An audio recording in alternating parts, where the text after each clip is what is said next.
Hello. इस video में हम डिस्कस करेंगे कि किस तरह से मास्टर्स थ्योरम को यूज़ करके हम रिकरेंस रिलेशन की टाइम कॉम्प्लेक्सिटी निकालते हैं। लास्ट 2 वीडियोस में हमने देखा था कि किस तरह से हम बैक सब्स्टिट्यूशन मेथड और रिकर्शन ट्री मेथड को यूज़ करके टाइम कॉम्प्लेक्सिटी निकाल रहे थे। बट उन दोनों मेथड्स में एक प्रॉब्लम है कि उनसे टाइम कॉम्प्लेक्सिटी कंप्यूट करने में हमें बहुत टाइम लग जाता है। तो जैसे कॉम्पिटिटिव एग्जाम्स में मोस्टली क्वेश्चंस ऐसे ही पूछे जाते हैं जिससे हम मास्टर्स थ्योरम जिसमें हम यूज़ कर सकें। तो इसमें हम मास्टर्स थ्योरम देखेंगे और यूनिवर्सिटी और कॉलेज लेवल के एग्जाम्स में भी मास्टर्स थ्योरम को यूज़ करने वाले बहुत क्वेश्चंस पूछे जाते हैं। तो लेट्स डिस्कस। तो इस वीडियो के हमारे की पॉइंट्स क्या हैं, मास्टर्स थ्योरम क्या होती है और उसकी कंडीशंस क्या है। मास्टर्स थ्योरम को हम हर रिकरेंस इक्वेशन में यूज नहीं कर सकते हैं। वो रिकरेंस रिलेशन कुछ कंडीशंस फॉलो करना चाहिए, तभी हम उसमें मास्टर्स थ्योरम को यूज कर पाएंगे। और फिर हम एग्जाम्पल्स के थ्रू डिस्कस करेंगे कि कैसे मास्टर थ्योरम हम कौन कौन सी इक्वेशंस में लगा सकते हैं और कौन कौन सी इक्वेशंस में नहीं लगा सकते हैं। तो देखते हैं। रिकरेंस रिलेशन है ये Tn is equals to a t n by b plus theta n to the power k log pn। तो हमारा रिकरेंस रिलेशन है वो इस फॉर्म का होना चाहिए।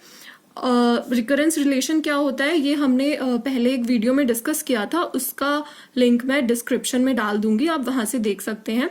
और बहुत सारी जगह पे आप ये जो इक्वेशन है इसकी फॉर्म में ये देखेंगे, स्टार्टिंग में यही होगा और यहाँ पे Fn लिखा होगा।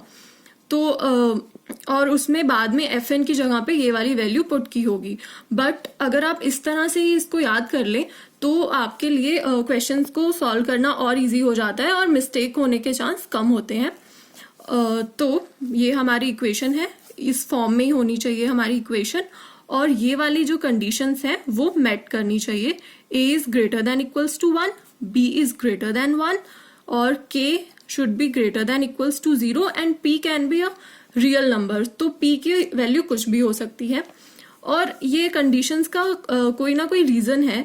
जैसे b इज ग्रेटर देन 1 इसलिए है क्योंकि अगर आप b की वैल्यू लेस देन 1 लिखोगे तो वो क्या हो जाएगा, जैसे एग्जांपल 1/2 है b की वैल्यू, तो जब हम यहाँ पे 1/2 लिखेंगे तो वो a/2n बन जाएगा, यानी कि जो हमारी प्रॉब्लम का साइज है वो बढ़ेगा। बट हमें पता है कि हम रिकर्शन में प्रॉब्लम का साइज हमेशा घटता है, हम प्रॉब्लम को डिवाइड कर देते हैं छोटी सब प्रॉब्लम्स के अंदर। ओके, तो बस आपको ये फॉर्म याद रख। ओके, तो अब हम कंडीशंस देखते हैं। हमें ये इक्वेशन दी होगी और फिर हमें ये वाली कुछ कंडीशंस हैं वो देखनी होंगी। तो फर्स्ट कंडीशन क्या है, अगर a की वैल्यू वो greater than b to the power k है, हम इस इक्वेशन से आइडेंटिफाई कर लेंगे, जो भी हमें क्वेश्चन में इक्वेशन दी है उससे हम आइडेंटिफाई कर लेंगे कि a की वैल्यू क्या है, b की वैल्यू क्या है और p और k की वैल्यू क्या है। और फिर हम देखेंगे कि कौन सी इन कंडीशंस में से हमारी कंडीशन लग रही है। तो फर्स्ट यही है, अगर a की वैल्यू है वो ग्रेटर देन b की पावर k हुआ तो tn की जो वैल्यू है वो क्या हो जाएगी, theta n to the power log a base b। Okay,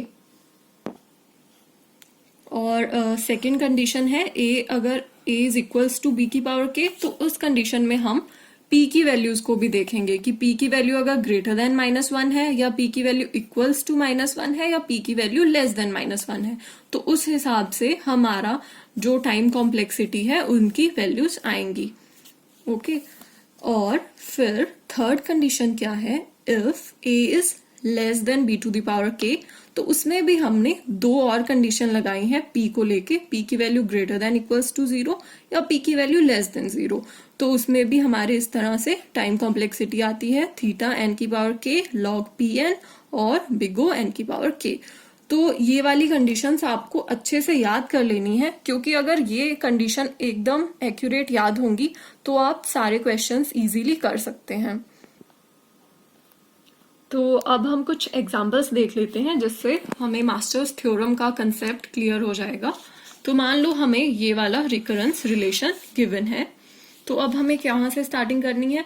सबसे पहले अगर आपको याद हो तो हमारा जो हमने पीछे डिस्कस किया था, हमारा जो रिकरेंस रिलेशन है वो कौन सी फॉर्म में होना चाहिए? Tn is equal to A Tn by B plus theta n to the power k log Pn। तो बस इसी से हम आइडेंटिफाई करेंगे a की वैल्यू क्या है, a इज इक्वल टू 3, और b की वैल्यू क्या है, b भी यहाँ पे 3 है, और n to the power k, और तो k की वैल्यू यहाँ पे हमारी 1 है, और यहाँ पे log की टर्म ही नहीं है, तो इसका मतलब जो हमारी p की वैल्यू है वो क्या है, 0 है। अब हमने कुछ कंस्ट्रेंट्स भी देखे थे कि वो मैंने यहाँ पे a की वैल्यू देखे तो a की वैल्यू 3 नहीं है, a की वैल्यू यहाँ पे 9 है, ये गलती से हो गया, तो a की वैल्यू क्या है, 9 है। तो अब हम देखें तो कुछ कंडीशंस थी, वो कंडीशन मेट होंगी तभी हम इसमें हमारा फॉर्मूला लगा सकते हैं, तो वो चेक कर लेते हैं। a की value greater than equals to 1 होनी चाहिए थी, यस इट इज करेक्ट, और b की वैल्यू ग्रेटर देन 1, हाँ ये भी सही है, और k की value greater than equal to 0 होनी चाहिए, ये भी सही है, और p है वो तो रियल नंबर हो सकता है और वो भी सही है। तो बस अब देखते हैं कौन सी कंडीशन को मेट कर रहा है। a और b to the power k हमें फाइंड करना होता है, a 9 है और b to the power k क्या होगा, 3 टू द पावर 1, तो 3, a की वैल्यू 9 है और b to the power k की वैल्यू 3 है, तो हम देख सकते हैं कि a की वैल्यू है वो greater than b to the power k है, और ये हमारी फर्स्ट कंडीशन ही है, और उस फर्स्ट कंडीशन में ये कौन सा है, हमारा फर्स्ट केस है। तो बस हम डायरेक्ट अब यहाँ पे हमारी टाइम कॉम्प्लेक्सिटी लिख सकते हैं, Tn is equals to theta N to the power log a base b, और वो क्या आ जाएगा, n to the power log a की वैल्यू क्या है, 9 है, b की वैल्यू क्या है, 3 है, is equals to theta N to the power log, अब 9 को हम 3 स्क्वायर लिख सकते हैं, ये कुछ लॉग की प्रॉपर्टीज हैं वो आपको पता होंगी। अब इसमें 3 स्क्वायर है, इसकी पावर को हम बाहर निकाल सकते हैं, तो ये लॉग 3 बेस 3 हो जाएगा, और अगर सिमिलर होता है बेस और ये तो हम इसको 1 लिख सकते हैं, तो ये क्या आ जाएगा, लॉग थीटा एन स्क्वायर, और लॉग की वैल्यू 1 हो जाएगी, दैट्स इट। तो हमारी theta N square time complexity आ गई है। डायरेक्टली बस हमने देखा और फॉर्मूला पुट किया और हमारी टाइम कॉम्प्लेक्सिटी आ गई है, थीटा एन स्क्वायर। अब एक और एग्जांपल देख लेते हैं। तो अब ये वाला हमें रिकरेंस रिलेशन दिया हुआ है, तो इसमें भी हम आइडेंटिफाई करेंगे वैल्यूज ए बी के और पी की। ए की वैल्यू क्या है, 2 है ये, और बी की वैल्यू भी क्या है, 2 है, के की value n to the power k होता है, k की वैल्यू भी 1 है, और p log की पावर p n होता है, तो वो क्या है, 1 ही है, यहाँ पे p की वैल्यू 1 है, और ये सारी कंडीशन भी मेट कर रहा है। a इज ग्रेटर देन हमारा 1 होना चाहिए, ग्रेटर देन इक्वल टू 1, और b इज ग्रेटर देन 1 होना चाहिए, वो भी सही है, और k greater than equals to 0, वो भी सही है, और p रियल नंबर है। तो अब देखते हैं b to the power k क्या है, यहाँ पे b to the power k जो है वो है 2 टू द पावर 1, तो ये 2 ही आ गया। तो यहाँ पे a की वैल्यू और b to the power k की वैल्यू दोनों सिमिलर है, तो ये आपको याद हो, तो ये हमारा सेकंड केस है, a is equals to b to the power k। और अब हमें p की वैल्यू भी यहाँ पे देखनी पड़ेगी, और p की वैल्यू है वो हमारी, हम उसको -1 से कंपेयर कर रहे थे, तो ये ग्रेटर देन -1 है, ओके। तो ये कौन सी कंडीशन हुई, ये हमारा सेकंड केस हुआ, और उसकी ये जो कंडीशन थी ये फर्स्ट ही कंडीशन थी, तो ये हमारा सेकंड केस है, और उसकी जो ए कंडीशन थी वो है, और उसका क्या था फॉर्मूला, ये फॉर्मूलाज हमें याद ही करने होंगे, वो है theta N to the power log A base B और लॉग पी प्लस 1 n। तो यहाँ पे theta N to the power log बस पुट करनी है, a की वैल्यू क्या है 2, b की value 2, log p plus 1, 1 plus 1 is 2 n, और अब log 2 ये तो 1 हो गया, log n और log 2n। अब एक्चुअली अगर आपको एक चीज ना पता हो तो वो मैं बता देती हूँ। log अगर हमारे पास क्या है, log n है और उसकी कुछ पावर में दिया हुआ है, और एक इस तरह से दिया हुआ है log और यहाँ पे पावर दी हुई है, तो ये दोनों डिफरेंट होते हैं।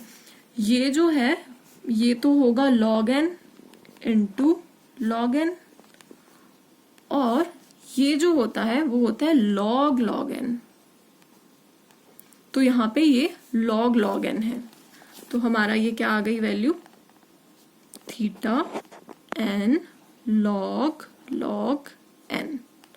तो यही हमारी टाइम कॉम्प्लेक्सिटी है। अब एक और एग्जांपल करते हैं।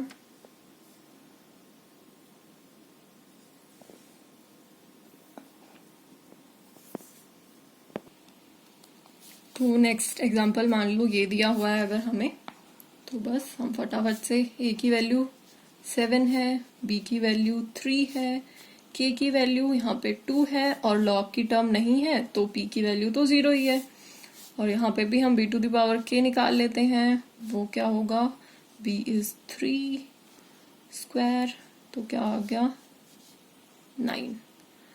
तो a is less than b to the power k यहाँ पे, तो ये कौन सा केस है, थर्ड केस है हमारा। और यहाँ पे भी हमें अभी p की वैल्यू भी हमें देखनी पड़ेगी, और यहाँ पे हम p की वैल्यू को 0 से कंपेयर करते थे, तो it is greater than equals to 0। तो बस ये हमारा कौन सा केस हो गया, थर्ड केस, और उसकी ये फर्स्ट ही कंडीशन थी, एंड कंडीशन जो उसकी हमने a मार्क की थी वो है। और इसका फॉर्मूला क्या था, Tn is equals to theta n to the power k log Pn। बस यहाँ पे पुट कर दो, n to the power k क्या है, 2 है, और p क्या है, p की वैल्यू तो 0 है, 0n, तो ये तो कुछ भी नहीं, 1 हो जाएगा log 0 अगर होता है। तो ये क्या आ गया, थीटा n स्क्वायर। यही इसकी टाइम कॉम्प्लेक्सिटी है। एक और एग्जांपल देख लेते हैं। तो नेक्स्ट क्वेश्चन ये दिया हुआ है मान लो हमें, तो लेट्स सी, वही a की वैल्यू क्या है यहाँ पे 0.5। आपको ये देखने में ही थोड़ा अजीब लग रहा होगा 0.5, और क्या ये कंडीशन को मेट कर रहा है। हमारी कंडीशन क्या थी, a की वैल्यू जो है वो ग्रेटर देन इक्वल्स टू 1 होनी चाहिए, बट ये तो लेस देन 1 है, तो इसमें फर्स्ट कंडीशन ही नहीं सेटिस्फाई हो रही, तो मास्टर थ्योरम है वो यहाँ पे नहीं लग सकती है। आगे हम b और उनकी वैल्यू देखने की जरूरत ही नहीं है, तो masters theorem can not be applied on this. Masters theorem can not be applied on this recurrence relation.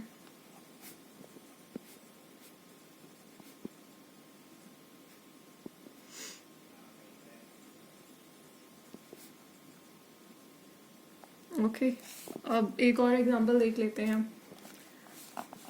मान लो हमें दिया हुआ है Tn is equals to Tn minus 1 plus n।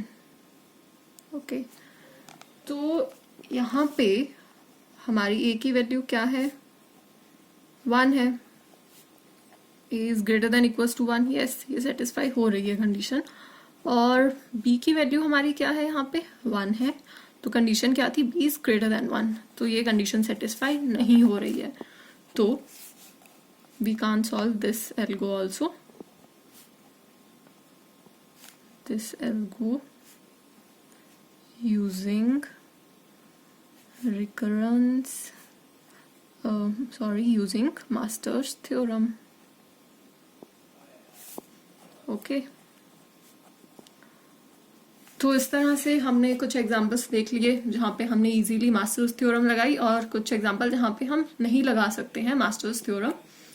तो यही था इस वीडियो में, और अब हम नेक्स्ट वीडियोस में कुछ और क्विक एग्जांपल्स देख लेंगे जो हमने अभी तक 3 मेथड्स पढ़े हैं, recursion tree method, back substitution method और masters theorem. Thanks for watching. And आपको मास्टर्स थ्योरम का कंसेप्ट क्लियर हो गया हो तो please subscribe my channel and press bell icon and like my video. Thank you.